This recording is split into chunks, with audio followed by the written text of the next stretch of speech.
পেছনে ফেরার কোনো সুযোগ আমাদের নেই।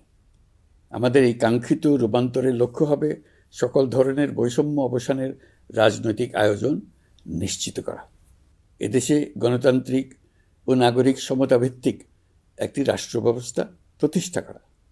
ন্যায়ভিত্তিক সমাজ নির্মাণ ছাড়া জুলাইয়ের শহীদদের আত্মদান অর্থবহ হতে পারে না।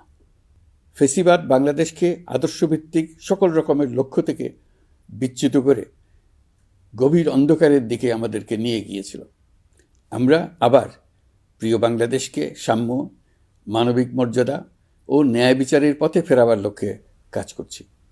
ফোরাম ফর বাংলাদেশ স্টাডিজের পক্ষ থেকে আপনাদের এই জাতীয় সংলাপ আমাদেরকে আমাদের নতুন কক্ষপথ রচনা এবং তার যথাযথ স্থাপনে বিশেষভাবে সাহায্য করবে। আমি ফোরাম ফর বাংলাদেশ স্টাডিজকে অশেষ ধন্যবাদ জানাচ্ছি এই আয়োজনের জন্য এবং আমাকে আমন্ত্রণ করার জন্য, দুটি কথা বলার সুযোগ দেওয়ার জন্য।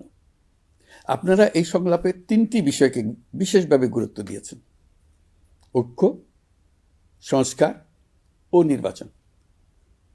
সংস্কার বিষয়ে আমাদের মধ্যে ঐকমত্য প্রয়োজন, এর কোনো বিকল্প নাই। এই 3 লক্ষ্যের কোনোটিকে ছাড়া কোনোটি সফল হতে পারবে না। ঐক্যবিহীন সংস্কার কিংবা সংস্কারবিহীন নির্বাচন বাংলাদেশকে এগিয়ে নিতে পারবে না। পাশাপাশি আমরা ভুলতে পারি না যে আমাদের ছাত্র জনতা অটুট সাহসে শিশু হত্যাকারী ও পৈশাচিক ঘাতকদের মোকাবেলা করেছে।